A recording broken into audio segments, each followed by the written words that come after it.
DAB digital radio, digital TV, downloads and online.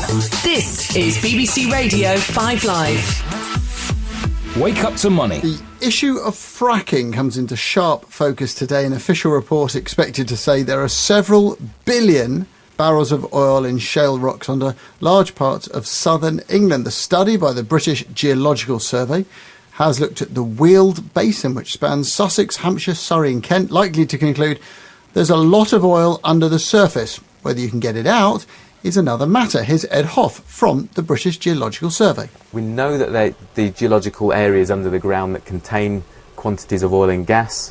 What we don't know, and what one of the challenges we face, is how much of the oil and gas under the ground could be extracted by companies who are exploring. Lots of thoughts, Mickey, coming in about fracking. Pease says, we'll start off with this one. Is there shale gas under the House of Commons? Plenty of hot air there, so combined with shale oil could be quite a combustible combination.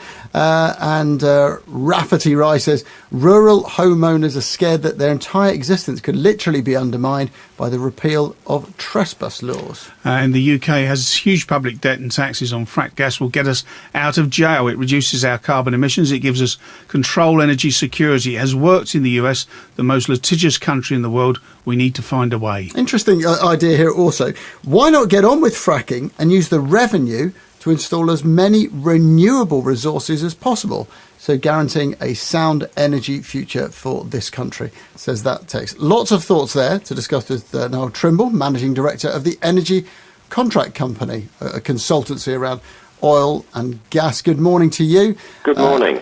Huge amounts of oil appear to be there, but can we get it out? Well, at this stage, we don't know. The problem with the shale oil is exactly the same as the shale gas further north in the Bowland, that recovery is very difficult. It's very, very tight. It's very, very hard to produce. And at this stage, we don't know if it can be recovered.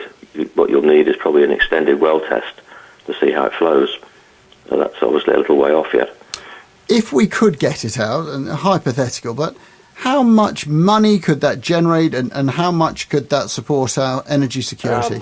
Many billions, obviously, and thousands and thousands of jobs, because it tends to be fairly labour-intensive, this sort of work, because of the difficulties of doing it, and the fact you've got to re-drill the wells on a fairly regular basis. So it's more like a mining operation than conventional oil and gas.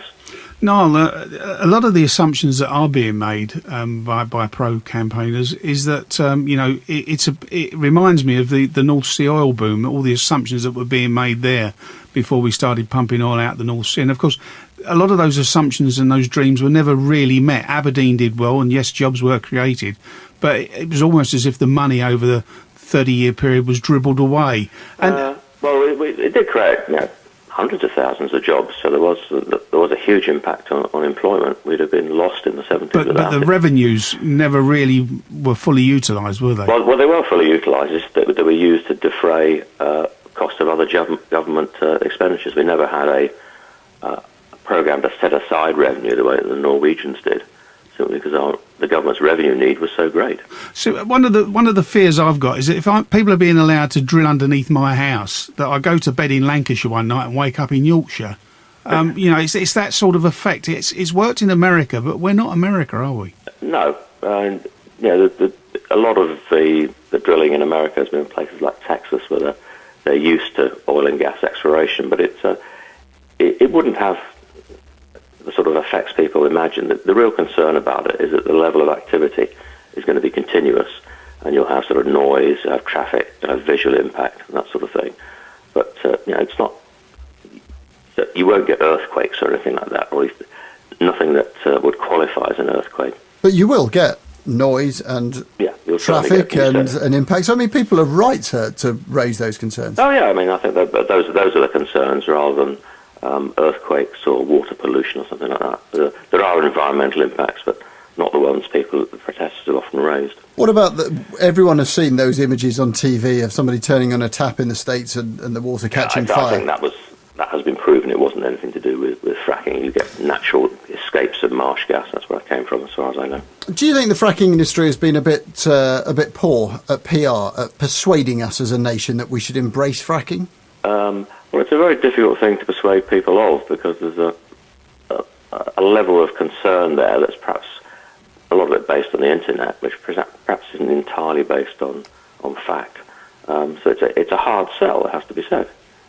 So is it inevitable, though, Niall, from your perspective, are we bound to start drilling for shale I think oil? It's pretty likely. The government is very much in favour of it because it sees the potential for jobs and also for energy security. But will it bring down energy prices, or is it just going to slow them? No, probably not. I mean, if you look at the gas side, the cost of developing these wells is reasonably high, and it's not that far off the value of the gas. So it's pretty unlikely to bring the prices down significantly. What it'll do is displace imports. So it means we'll have our own gas or our own oil instead of importing it from somewhere else. Niall, many thanks. That is Niall Trimble there from the Energy Contract Company.